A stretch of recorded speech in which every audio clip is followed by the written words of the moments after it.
Good morning, જય મહાદેવ. કેમ છો વિદ્યાર્થી મિત્રો? મજામાં? શ્રીતન એજ્યુકેશનલ કેમ્પસ ગોંડલ દ્વારા જે વિડિયો ટીચિંગની પ્રક્રિયા શરૂ છે તેમાં આજે આપણે હિન્દી વિષયની અંદર આગળના તાસની અંદર આપણે 3 પાઠ છે તેની અંદર સમજી ચૂક્યા છીએ. આજે આપણે ઇકાઈ 4 કર્મયોગી લાલ બહાદુર શાસ્ત્રી આજે આપણે એમના વિશે અભ્યાસ કરવાનો છે. કર્મયોગી લાલ બહાદુર શાસ્ત્રી વિશે આજે આપણે તે પાઠના પેજ નંબર 19 અને પેજ નંબર 20 છે તેનો આપણે અભ્યાસ કરીશું.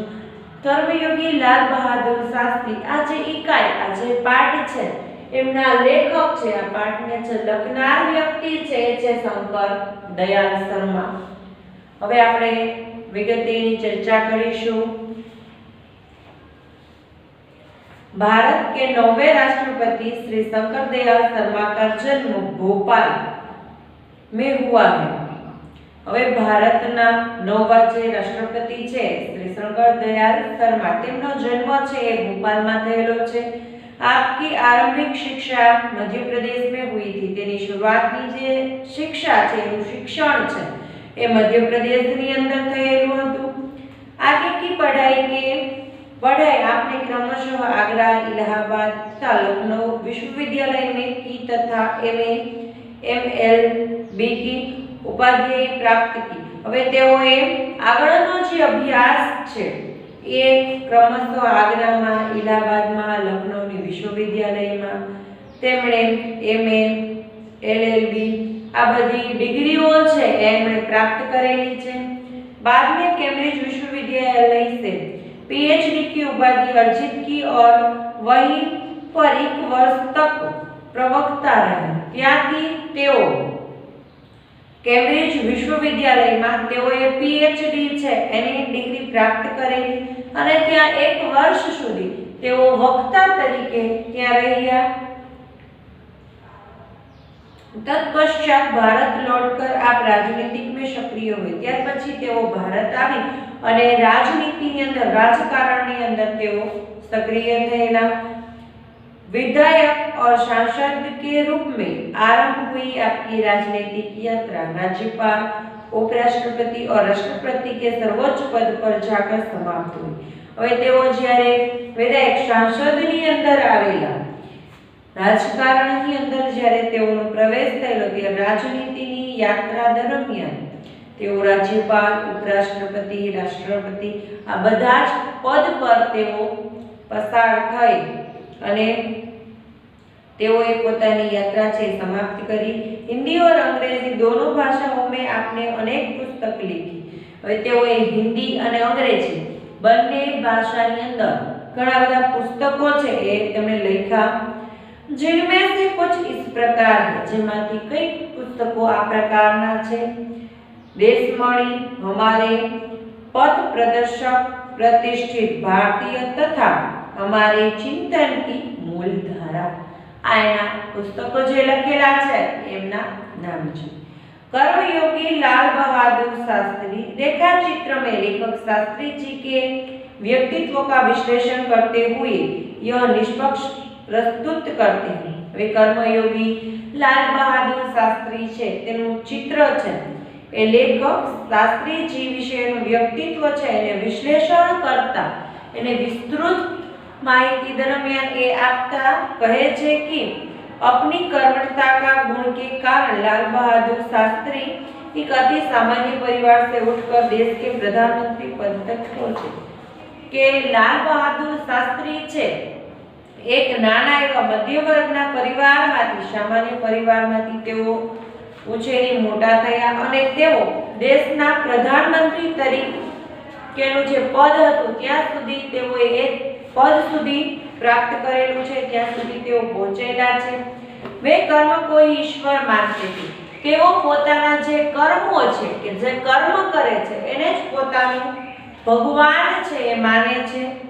कर्म के प्रति अटल आस्था एवं संपूर्ण समर्पण उनके जीवन विकास का मूलधारा है.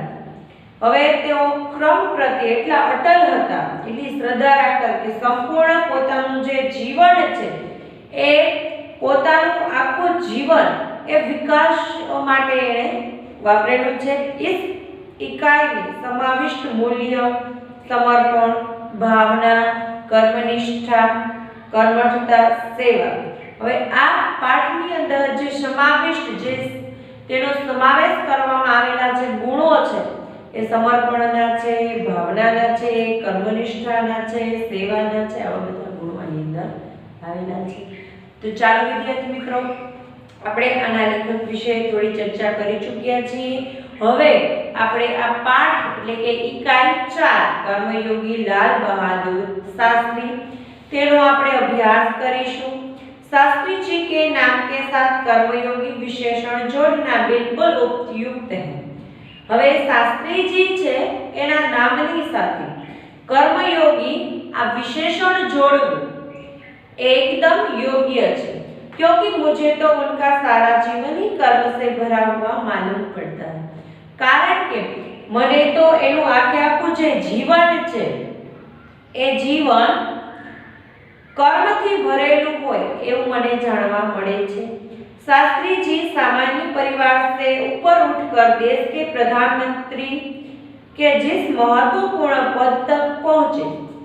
હવે શાસ્ત્રીજી છે એટલે કે લાલ બહાદુર શાસ્ત્રીની વાત કરવામાં આવે છે કે જેઓ સામાન્ય પરિવારમાંથી ઉછેરી મોટા થયેલા અને તેઓ દેશના પ્રધાનમંત્રી પદ છે એ પદ સુધી તેઓ પહોંચ્યા। उसका रहस्य उनके कर्मयोगी होने में ही छिपा हुआ है।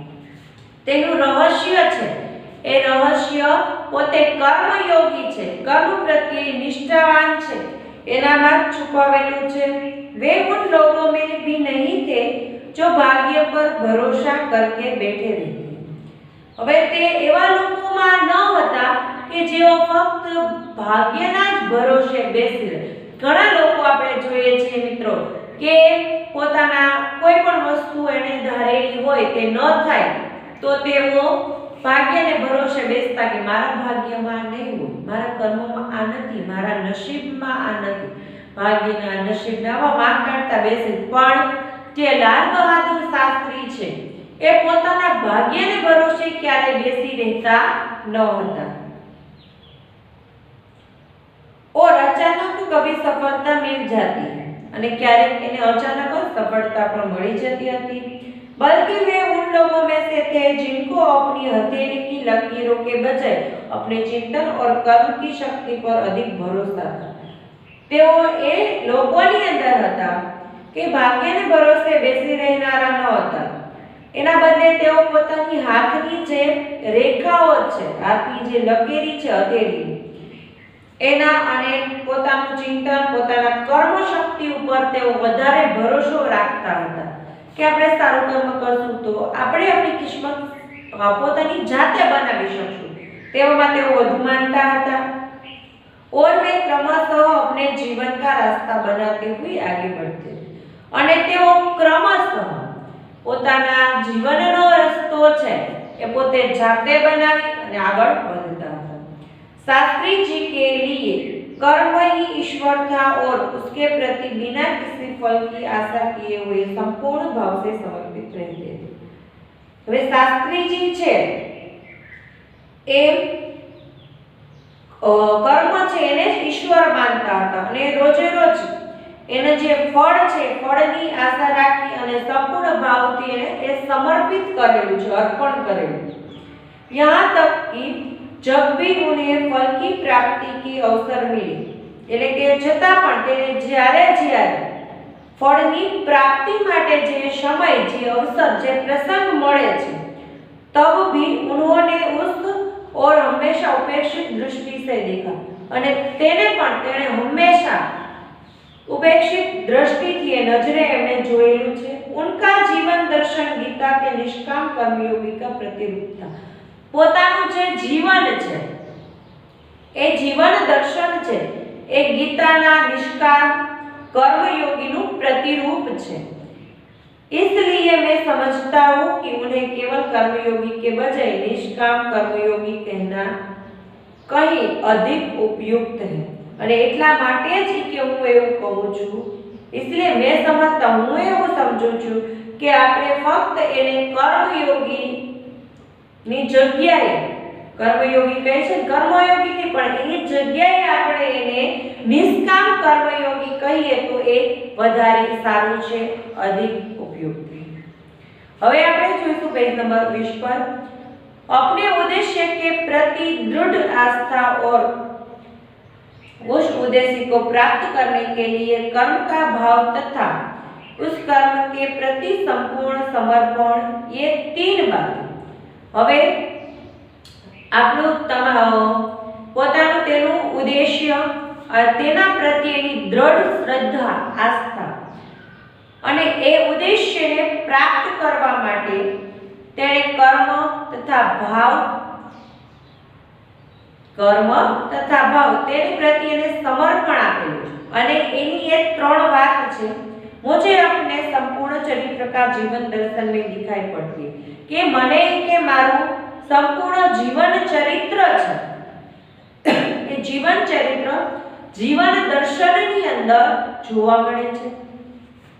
બીજું, अपने एक भाषण में उन्होंने इसी तरह के विचार व्यक्त करते हुए कहा था, અને તેઓએ તેના ભાષણની અંદર આવી જ એક વાત છે એ રજૂ કરતા તેમણે પોતાના જે વિચાર છે વ્યક્ત કરતા તેમણે કહ્યું હતું કે यहाँ तक कि भले ही आप राजनीतिक क्षेत्र या सामाजिक क्षेत्र या किसी अन्य क्षेत्र में कार्य करते, એણે કહ્યું છે કે ભલે તમે રાજકારણમાં કામ કરો, સામાજિક ક્ષેત્રમાં કામ કરો કે અન્ય તમે કોઈ પણ ક્ષેત્રની અંદર જો કાર્ય કરતા હો તો यदि आप उसमें सफल होना चाहते, जो તમે એક કામની અંદર એક ક્ષેત્રની અંદર તમે સફળ થવા માંગતા હોય તો अपने दायित्व को पूरी तरह से निर्वाह करना चाहते, તમે તમારું જે દાયિત્વ છે પૂરી જ तरह ખૂબ જ સારી રીતે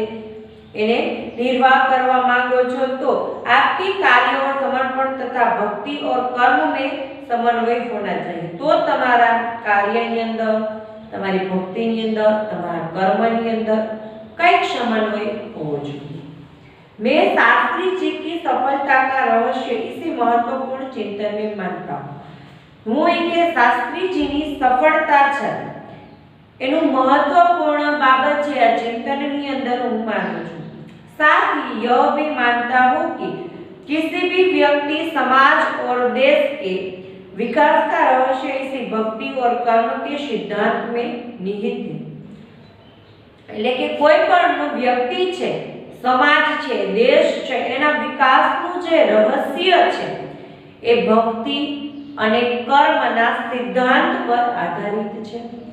शास्त्री जी का संपूर्ण जीवन श्रम, सेवा, सादगी, समर्पण का अनुपम उदाहरण है। હવે શાસ્ત્રીજી છે એનું સંપૂર્ણ જીવન છે એ જીવન શ્રમ એટલે કે મહેનતની અંદર, સેવામાં, સાદગીમાં અને સમર્પણનું એક ઉદાહરણ છે। उनके ये गुण केवल उनके कार्यों और विचारों में ही अभिव्यक्त नहीं पाते। હવે તેઓના આ ગુણો છે એ ફક્ત તેના કાર્યો અને વિચારોની અંદર જ અભિવ્યક્તિ થતા નથી, बल्कि उनको देखने में ही सभी भावों का एहसास हो जाता કે એને જ્યારે આપણે જોઈએ છીએ ત્યારે જ દરેકે દરેક ભાવો છે એનો આપણને અહેસાસ થાય છે, અનુભવ થાય છે। उनके अपने व्यक्तित्व में विचारों का अनोखा समन्वय था, તેના પોતાના વિચારોની અંદર પણ એનું અલગ વ્યક્તિત્વ ધરાવે અને એનું અલગ જ સમન્વય હતો। वे जो कुछ कहते थे वही करते थे, તે જે પણ કંઈ કહેતા હતા તે જ કાર્ય તેઓ કરતા હતા। जो कुछ भी करते थे वह एकमात्र राष्ट्र लाभ की भावना से प्रेरित होकर करते थे, અને તેઓ જે પણ કંઈ કાર્ય કરતા હતા તે માત્ર ને માત્ર રાષ્ટ્રના લાભ માટે તેની ભાવનાને પ્રેરિત કરીને કરતા હતા। मुझे लगता है कि यह उनके चरित्र की एक बहुत बड़ी विशेषता थी।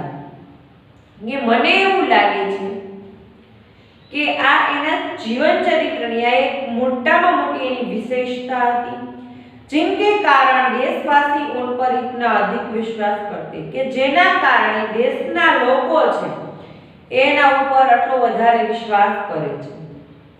और उन्हें चाहते भी थे અને તેઓ તેમને પ્રેમ પણ કરતા હતા। पंडित नेहरू की समृद्ध राजनीतिक विरासत को संभालना और उसे आगे ले जाने का काम कठिन नहीं था। હવે पंडित जवाहरलाल नेहरू જે સમૃદ્ધ રાજનૈતિક જે વિરાસત હતી તેને સંભાળવું અને તેને સંભાળીને એના કામને એને આગળ લઈ જવું એ કામ कठिन હતું।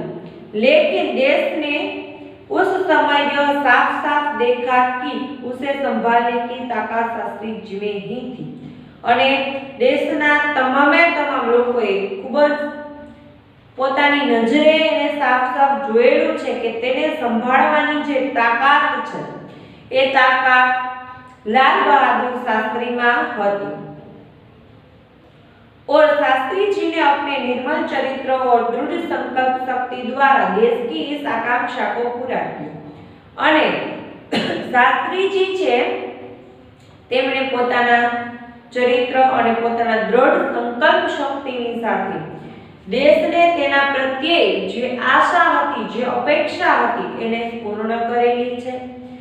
शास्त्री जी की एक सबसे बड़ी विशेषता यह थी कि वे एक सामान्य परिवार में पैदा हुए थे। शास्त्री जी ની એક મોટામાં મોટી વિશેષતા એ હતી કે તેઓ એક સામાન્ય પરિવારની અંદર જન્મેલા હતા।